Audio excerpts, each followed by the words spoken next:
Patrick Kluivert telah menetapkan syarat bermain reguler bagi pemain yang ingin dapat panggilan ke timnas Indonesia. Hal ini membuat Ophan Lamara merasa bakal ada evaluasi terkait posisi Rafael Struijk. Timnas Indonesia akan kembali berlaga pada lanjutan kualifikasi Piala Dunia 2026, Maret 2025 nanti. Skuad Garuda akan berjumpa Australia di Sydney dan menjamu Bahrain di Jakarta. Patrick Kluivert mengatakan salah satu syarat untuk bisa memperkuat timnas Indonesia melanjutkan kualifikasi Piala Dunia 2026 adalah menjadi pemain utama di klubnya masing-masing. Itu berarti, menurut Ophan Lamara, beberapa pemain andalan di bawah asuhan Shin Tae-yong yang ada saat ini akan dievaluasi oleh tim kepelatihan baru yang dikepalai Patrick Kluivert. Artinya apa?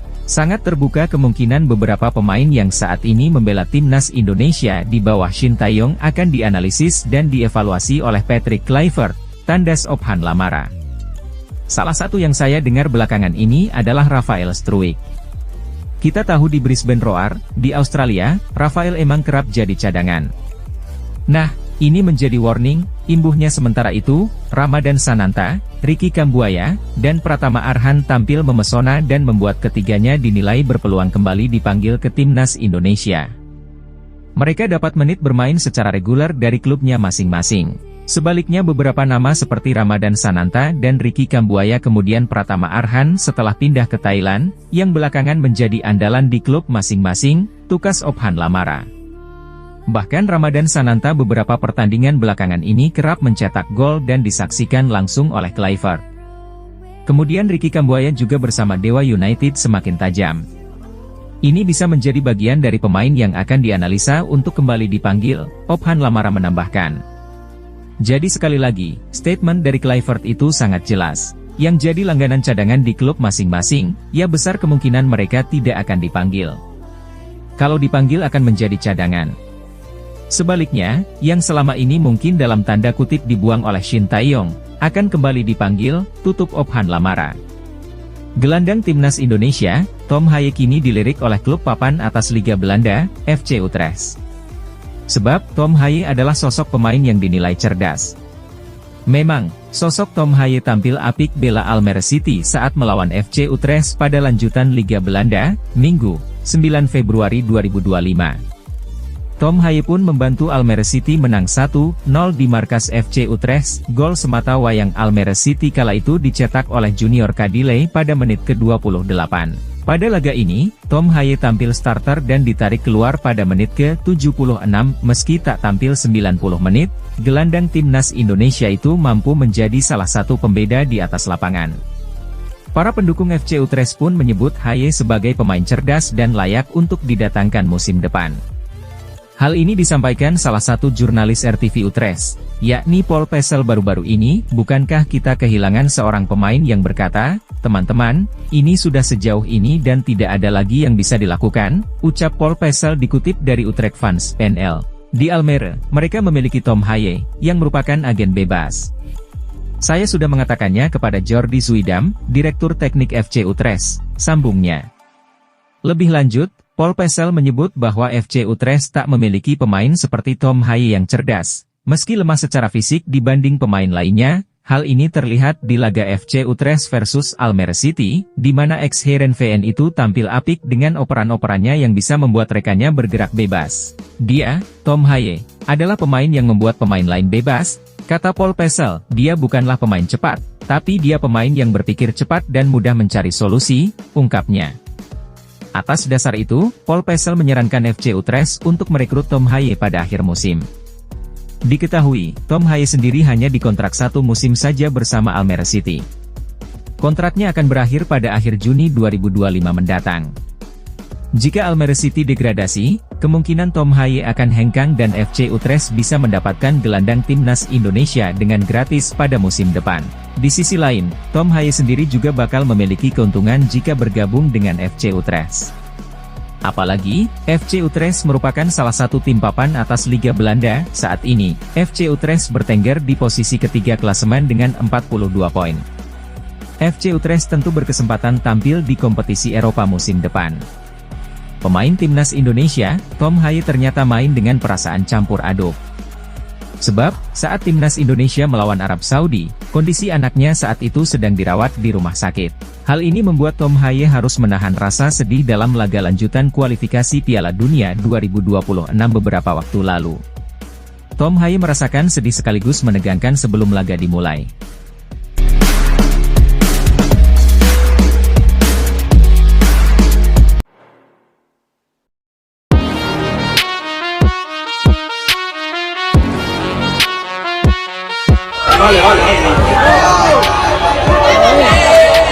Bahwa dia akan segera menuju ke Jakarta bersalaman dengan Ketua Umum PSSI Pak Erick Thohir.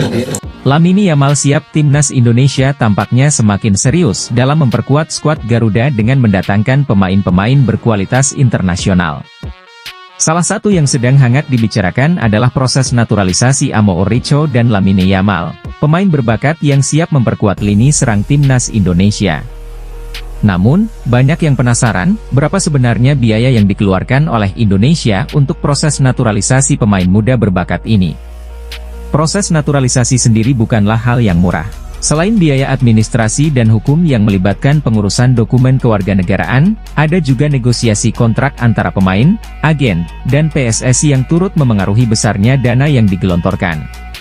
Sebagian biaya juga berkaitan dengan adaptasi pemain di Indonesia, termasuk pelatihan, penyesuaian dengan tim, serta biaya lainnya yang timbul selama proses naturalisasi berlangsung.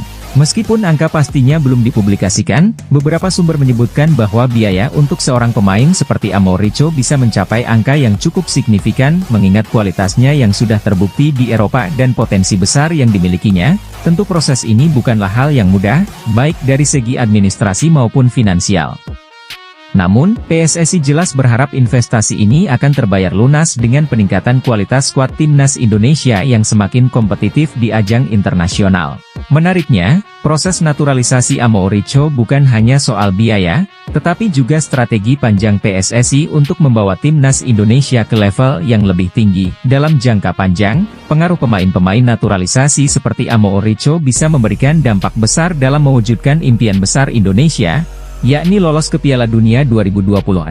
Dengan begitu banyaknya pemain berbakat yang kini diproses untuk menjadi WNI, timnas Indonesia semakin berpotensi kuat. Amo Orecho adalah satu dari banyak pemain yang diharapkan bisa membawa timnas ke level yang lebih tinggi. Pelatih timnas Indonesia, Patrick Kluivert, patut memerhatikan Adrian Wibowo, yang bisa menjadi pesaing Rafael Struijk di skuad Garuda. Struijk merupakan salah satu andalan timnas Indonesia sejak dia dinaturalisasi pada 2023 lalu, dan melakoni debutnya pada Juni 2023 lalu. Dia bahkan bermain melawan Argentina dalam laga uji coba di jendela internasional Juni 2023 tersebut. Sang striker berusia 21 tahun sudah mengemas 22 caps bersama tim senior hingga kini, namun baru melesakkan 1 gol. Perkembangan karirnya pun mengalami kendala di Australia, lantaran Brisbane Roar kerap mencadangkannya. Struijk hanya menghangatkan bangku cadangan Brisbane Roar dalam 4 pertandingan terakhir di Liga Australia. Kendati begitu, Struijk tetap diharapkan dipanggil Patrick Kluivert pada jeda internasional berikutnya, pada Maret mendatang, ketika timnas Indonesia menghadapi Australia dan Bahrain. Sebab, tak banyak opsi penyerang di skuad Garuda pada saat ini. Meskipun Ula Romeni sudah dinaturalisasi, namun, Patrick Kluivert patut mendengar kabar dari Amerika Serikat. Dengan penyerang keturunan Indonesia, Adrian Wibowo, makin mengalami peningkatan karir. Dia telah dipromosikan ke tim senior Los Angeles FC, tim besar di MLS, setelah bermain di level junior alias LAV 2 pada tahun lalu. Penyerang sayap berusia 19 tahun itu sukses mencetak 9 gol dan 6 assist dari 23 penampilan di MLS Next Pro pada musim lalu. Wibowo merupakan penyerang sayap, layaknya Rafael Struijk, dan dia berlatih bersama juara Piala Dunia 2018, Olivier Giroud dan Hugo Lloris, di skuad LAV pada saat ini.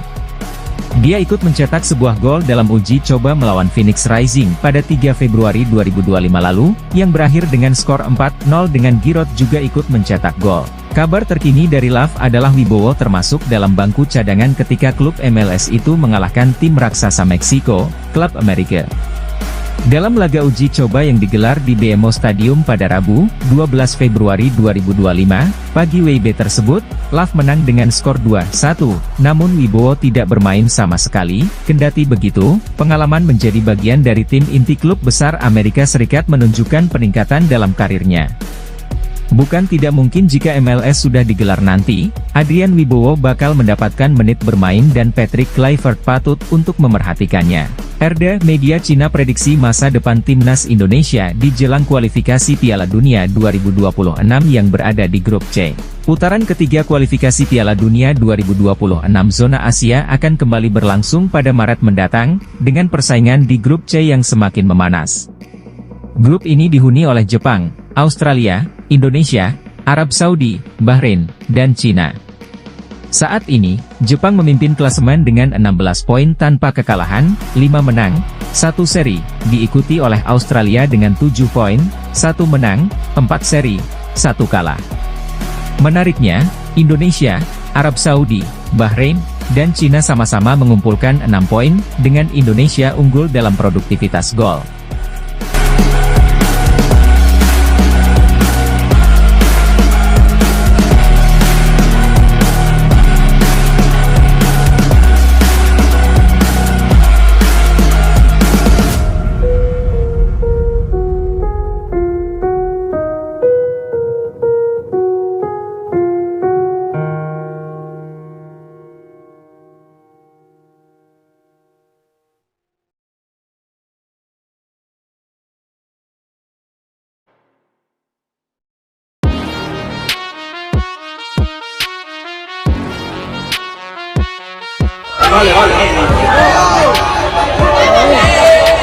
Bahwa dia akan segera menuju ke Jakarta bersalaman dengan Ketua Umum PSSI Pak Erick Thohir. Lamine Yamal siap. Timnas Indonesia tampaknya semakin serius dalam memperkuat skuad Garuda dengan mendatangkan pemain-pemain berkualitas internasional. Salah satu yang sedang hangat dibicarakan adalah proses naturalisasi Amo Ouricho dan Lamine Yamal, pemain berbakat yang siap memperkuat lini serang timnas Indonesia.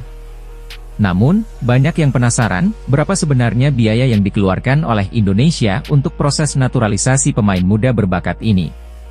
Proses naturalisasi sendiri bukanlah hal yang murah. Selain biaya administrasi dan hukum yang melibatkan pengurusan dokumen kewarganegaraan, ada juga negosiasi kontrak antara pemain, agen, dan PSSI yang turut memengaruhi besarnya dana yang digelontorkan. Sebagian biaya juga berkaitan dengan adaptasi pemain di Indonesia, termasuk pelatihan, penyesuaian dengan tim, serta biaya lainnya yang timbul selama proses naturalisasi berlangsung.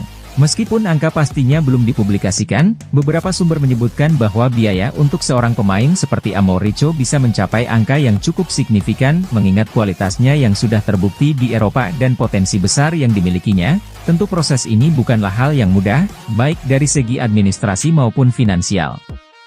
Namun, PSSI jelas berharap investasi ini akan terbayar lunas dengan peningkatan kualitas skuad timnas Indonesia yang semakin kompetitif di ajang internasional. Menariknya, proses naturalisasi Amo Ouricho bukan hanya soal biaya, tetapi juga strategi panjang PSSI untuk membawa timnas Indonesia ke level yang lebih tinggi. Dalam jangka panjang, pengaruh pemain-pemain naturalisasi seperti Amo Ouricho bisa memberikan dampak besar dalam mewujudkan impian besar Indonesia, yakni lolos ke Piala Dunia 2026. Dengan begitu banyaknya pemain berbakat yang kini diproses untuk menjadi WNI, timnas Indonesia semakin berpotensi kuat. Amo Ouricho adalah satu dari banyak pemain yang diharapkan bisa membawa timnas ke level yang lebih tinggi. Pelatih timnas Indonesia, Patrick Kluivert, patut memerhatikan Adrian Wibowo, yang bisa menjadi pesaing Rafael Struijk di skuad Garuda. Struijk merupakan salah satu andalan timnas Indonesia sejak dia dinaturalisasi pada 2023 lalu, dan melakoni debutnya pada Juni 2023 lalu. Dia bahkan bermain melawan Argentina dalam laga uji coba di jendela internasional Juni 2023 tersebut. Sang striker berusia 21 tahun sudah mengemas 22 caps bersama tim senior hingga kini, namun baru melesakkan 1 gol. Perkembangan karirnya pun mengalami kendala di Australia, lantaran Brisbane Roar kerap mencadangkannya. Struijk hanya menghangatkan bangku cadangan Brisbane Roar dalam 4 pertandingan terakhir di Liga Australia. Kendati begitu, Struijk tetap diharapkan dipanggil Patrick Kluivert pada jeda internasional berikutnya, pada Maret mendatang, ketika timnas Indonesia menghadapi Australia dan Bahrain. Sebab, tak banyak opsi penyerang di skuad Garuda pada saat ini, meskipun Ulla Romeni sudah dinaturalisasi, namun, Patrick Kluivert patut mendengar kabar dari Amerika Serikat, dengan penyerang keturunan Indonesia, Adrian Wibowo, makin mengalami peningkatan karir. Dia telah dipromosikan ke tim senior Los Angeles FC, tim besar di MLS, setelah bermain di level junior alias LAV 2 pada tahun lalu. Penyerang sayap berusia 19 tahun itu sukses mencetak 9 gol dan 6 assist dari 23 penampilan di MLS Next Pro pada musim lalu. Wibowo merupakan penyerang sayap, layaknya Rafael Struijk, dan dia berlatih bersama juara Piala Dunia 2018, Olivier Giroud dan Hugo Lloris, di skuad LAV pada saat ini. Dia ikut mencetak sebuah gol dalam uji coba melawan Phoenix Rising pada 3 Februari 2025 lalu, yang berakhir dengan skor 4-0 dengan Giroud juga ikut mencetak gol. Kabar terkini dari LAV adalah Wibowo termasuk dalam bangku cadangan ketika klub MLS itu mengalahkan tim raksasa Meksiko, Klub Amerika. Dalam laga uji coba yang digelar di BMO Stadium pada Rabu, 12 Februari 2025, pagi WIB tersebut, LAV menang dengan skor 2-1, namun Wibowo tidak bermain sama sekali. Kendati begitu, pengalaman menjadi bagian dari tim inti klub besar Amerika Serikat menunjukkan peningkatan dalam karirnya. Bukan tidak mungkin jika MLS sudah digelar nanti, Adrian Wibowo bakal mendapatkan menit bermain dan Patrick Kluivert patut untuk memerhatikannya. RDA Media Cina prediksi masa depan timnas Indonesia di jelang kualifikasi Piala Dunia 2026 yang berada di grup C.